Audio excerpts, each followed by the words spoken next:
अस्सलामु अलैकुम वरहमतुल्लाहि ताला वबरकातुहू।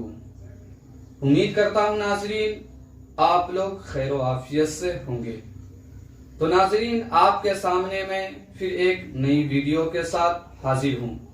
तो चलिए नाजरीन वीडियो को शुरू करता हूँ। जिसके अंदर इंसानियत है, भले ही उसका मजहब कुछ और हो, लेकिन वह शख्स जानता है कि मुफ्ती सलमान अजहरी साहब ने हिंदुस्तान के खिलाफ कोई बात कही है और न यहाँ की बहुसंख्यक समाज हिंदुओं के खिलाफ कोई बात कही है। यही वजह है कि बहुत सारे अमन पसंद लोग वह मुफ्ती सलमान अजहरी साहब के साथ खड़े हैं। अगर ये वह मजहब से हिंदू हैं, मुंबई के विनय दुबे ने उनके सपोर्ट में ट्वीट किया है और सोनी शख्स ने भी उनके लिए उनके सपोर्ट के लिए ट्वीट किया है। और इसी तरह बहुत सारे गैर मुस्लिमों ने जो मुफ्ती सलमान अजहरी साहब के मानने वाले भी हैं और वह जानते हैं कि उन्होंने कोई बात गलत नहीं की है, सिर्फ और सिर्फ उनके खिलाफ साजिश रची जा रही है। वह सब उनके हक में और उनके सपोर्ट में खड़े हुए हैं। और ये हिंदू भाई हैं, उन्होंने तो पूरी वीडियो क्लिप डाली हुई है और उन्होंने पूरा चिट्ठा खोल कर रख दिया है कि किस तरह से मुफ्ती सलमान अजहरी साहब को फंसाने की कोशिश की जा रही है। मैं गुजारिश करूंगा कि उनकी इस वीडियो को एक मर्तबा सुने ताकि हकीकत आपके सामने वाज़ेह हो जाए। दोस्तों नमस्कार, मेरा नाम रविकांत भारती। आप सभी को बता दें कि मुफ्ती सलमान अजहरी साहब को गिरफ्तार कर लिया गया है और उनका गुनाह यह है कि वह इजराइल को कंडेम कर रहे थे और इजराइल के खिलाफ भाषण दे रहे थे। वह फिलिस्तीन के गाजा पट्टी पे जो मासूम बच्चों का अस्पताल पे महिलाओं को जो कत्लेआम हो रहा है, उस कत्लेआम से उनका हृदय बहुत दुखित था और वह भाषण देते हुए इजराइल को खरी खोटी सुनाते हैं और वह कह देते हैं कि आज खामोशी है, कल शोर आएगा, आज कुत्तों का दौर है, कल हमारा दौर आएगा। यह बात सलमान अजहरी इजराइल को टारगेट करते हुए उस भाषण में कहते हैं, लेकिन यही दो लाइन पीछे का शायरी में से काट के वायरल किया गया और बोला गया कि यह हिंदुस्तान के खिलाफ बोल रहे हैं, हिंदुओं के खिलाफ बोल रहे हैं। और उसके बाद गुजरात एटीएस आया, इनको अपने घर पे नजरबंद किया 10 घंटे और उसके बाद गिरफ्तार करके महाराष्ट्र पुलिस के साथ गुजरात एटीएस इनको महाराष्ट्र के थाने में लेके गया और फिर महाराष्ट्र का थाना जो है, वहां थाना से लेके कहां चले गए, यह जूनागढ़ गुजरात के लिए इनको लेके प्रस्थान कर गए। अब मुफ्ती सलमान अजहरी ने जो इजराइल को टारगेट किया था, क्या इसके पहले हिंदुस्तान में इजराइल को कोई टारगेट नहीं किया है? दोस्तों आपको बता दें, हमारे देश के एक महापुरुष हैं जो पूर्व प्रधानमंत्री हैं, जिनका नाम अटल बिहारी वाजपेयी है। वह इजराइल को ना भाषण देके उसकी औकात दिखाई और कहा कि अगर कोई विदेशी ताकत हमारा जमीन अगर छीनता है, इस चीज को हम बर्दाश्त नहीं कर सकते। ठीक उसी प्रकार फिलिस्तीन का जमीन जब हम अपने लिए बर्दाश्त नहीं कर सकते तो दूसरे के लिए भी नहीं। अगर फिलिस्तीन का जमीन इजराइल ने लिया है तो इजराइल को वह जमीन छोड़ना पड़ेगा। और अटल बिहारी वाजपेयी ने इजराइल का विरोध किया था। तो इजराइल का विरोध करना क्या गलत है? आप बताइए, क्या इजराइल जो है अमानवीय घटना नहीं कर रहा है? इजराइल जो है 2 वर्ष 4 वर्ष के बच्चों को मार रहा है। कल जो है एक बच्चा बंदूक के साथ, वो जो खिलौना वाला बंदूक प्लास्टिक का होता है ना, 4 वर्ष का छोटा सा मासूम बच्चा उसके साथ खेल रहा था वेस्ट बैंक फिलिस्तीन में। वहां से उसको पूरा आर्मी पहुंचता है, उसके घर को ध्वस्त करने का प्रयास करता है और बच्चे को गिरफ्तार करके लाता है।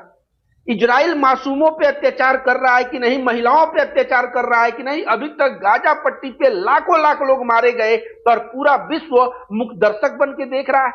यूनाइटेड नेशन, आपको बता दे दोस्तों, यूनाइटेड नेशन के बहुत सारे लोग वहां मदद करने गए थे, उनको मार चुका है।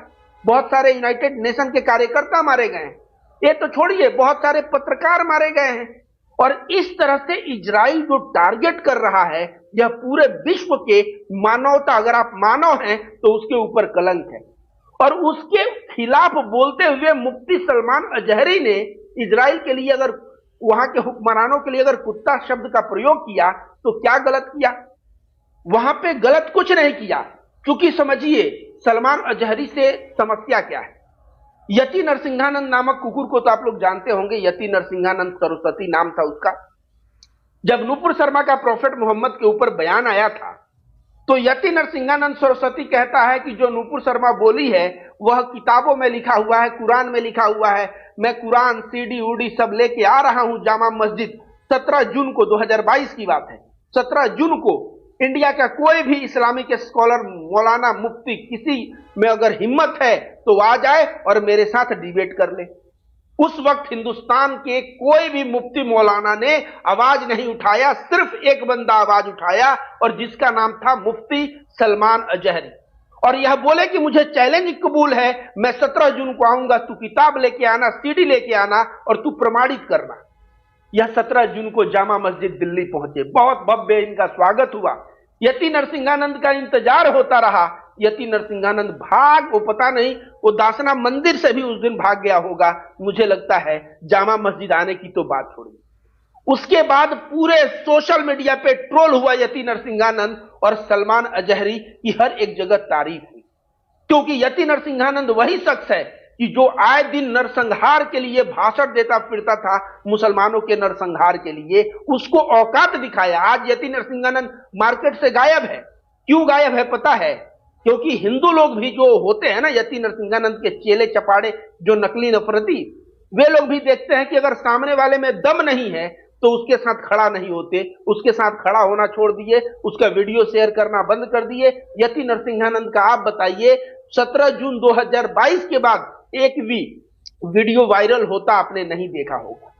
तो यति नरसिंहानंद का जो दुकान था ना, जो सोशल मीडिया पे नफरत की दुकान चलाता था, उस दुकान को बंद किसने किया?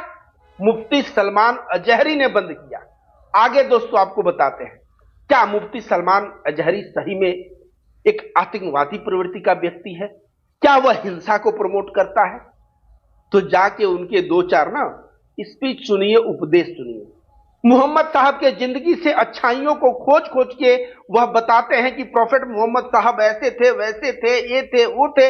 आप भी दूसरे का सेवा करिए, दूसरों के लिए जिए। अगर पड़ोसी भूखा रहे तो उसको खाना खिलाइए, अपने लिए क्या जीना। और इस तरह जो है प्रॉफेट मोहम्मद के मार्ग पे चल के पूरे मानवता की सेवा करने की बात ये करते हैं। जैसे मुफ्ती सलमान अजहरी साहब को मैं कह दूं, जो सुन रहे हैं लोग, जैसे हिंदू धर्म में कोई साधु सन्यासी होता है ना, अब नकली ढोंगी साधु की बात मैं नहीं कर रहा हूं, जो असली साधु जैसे देवरावा बाबा थे, त्रैलंग स्वामी 280 वर्ष तक जिए थे, वह बनारस में चलते थे तो उनको कहा जाता था साक्षात भगवान शिव हैं।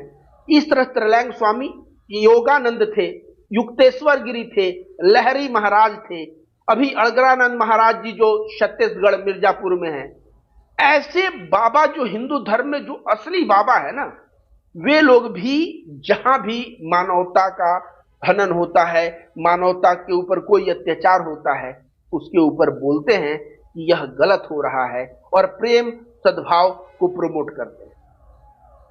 अब यह मुफ्ती साहब भी हमेशा इनका आप बयान सुनिएगा, बोलने का तरीका देखिएगा, बहुत ही पोलाइट, बहुत ही विनम्र और बहुत ही अच्छी बातें मुसलमानों को सिखाते हैं। अगर इनके सिखाए हुए मार्ग पे मुसलमान चले और हिंदू धर्म के सच्चे साधु सन्यासियों को सिखाए हुए मार्ग पे अगर हिंदू चले तो हिंसा हो ही नहीं सकता। ये मैं रविकांत भारती गारंटी देता हूं। अब इन्होंने जो शायर कहा है कि आज खामोशी है कल शोर आएगा, आज कुत्तों का दौर है कल हमारा दौर आएगा, क्योंकि इनकी भी मजबूरी समझिए। कोई व्यक्ति जो होता है ना, एक बर्दाश्त, जैसे भागवत गीता में बोला भी गया है, यदा यदा ही धर्मस्य, मतलब उसका पूरा मतलब होता है कि जब भी जो गलत लोग हैं वो बढ़ जाते हैं और अत्याचार होता है तो भगवान प्रकट होते हैं। भागवत गीता यह भी बोलता है कि बहुत ज्यादा अत्याचार होने पे अगर लोग चुप रहें, सहते रहें, तो वह गुनहगार है। तो ये भी यहाँ पे जो ये बात बोले, ये जो मासूमों के साथ फिलिस्तीन के अत्याचार हो रहा है, उस वक्त यह अपना आपा खो बैठे और इजराइल को टारगेट करते हुए इन्होंने यह बात कहा और इनकी गिरफ्तारी कर ली गई। पीछे का 2 लाइन देख के यह हिंदुस्तान विरोधी है, या हिंदुस्तानियों को ऐसा बोल रहे हैं। तो मैं यही कहूंगा कि अगर इतिहास खंगालोगे तो पाओगे कि अटल बिहारी वाजपेयी भी, उन्होंने भी इजराइल को कहा था कि इजराइल की हिम्मत नहीं है कि वो फिलिस्तीन की जमीन को रखे, उसको छोड़ना होगा, और वो भी ललकार के बोला था। तो इजराइल अगर गलत कर रहा है तो गलत को विरोध करो, और विरोध करने पे अगर उसमें का पूरा परिप्रेक्ष्य छोड़ के 2 लाइन लेके और उस पर गिरफ्तारी होती है तो यह बहुत